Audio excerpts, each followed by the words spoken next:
Well, hey guys, in today's video, I want to show you how to clean your drain that maybe is not draining very well or is really slow. So I'm going to show you how to do that. A couple things you're going to need are some gloves. You want like a trash bag or something to put the trash in. You're going to need a pair of pliers and then whatever type of screwdriver you need in order to get that up. Let's go ahead and dive in.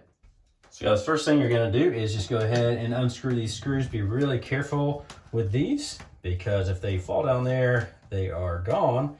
So you want to make sure you're really careful as you get these out. Then you might want to go ahead and get your bag. You're going to take this little plate off right here.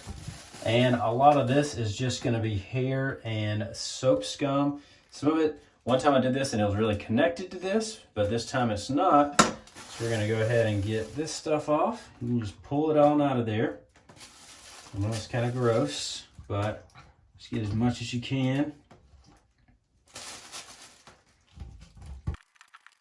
And that looks like it's most of it. There's still a few little pieces in there and a few little stuff that I can get to, but nothing too bad. If you can look in there and you see that there's some stuff clogged down further in there, you can always grab a coat hanger, and that's one way you can kind of get some of that clogged stuff out. And you can either cut it or you can even just put it in there and kind of get it out and dig it out with the hook it already has on there. But you can go ahead and dig that out as well.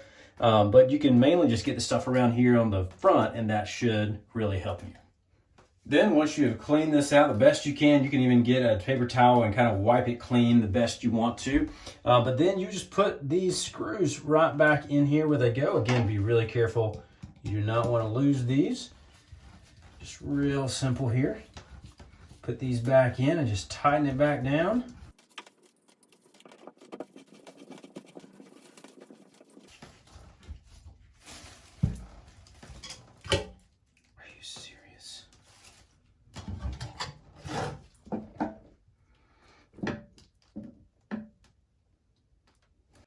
I had to make a quick Home Depot run, and I took my screw that I had left over, and it looked like it had been around since the time that metal was invented, but we were able to find one that fit. All right, so now I went and got new screws.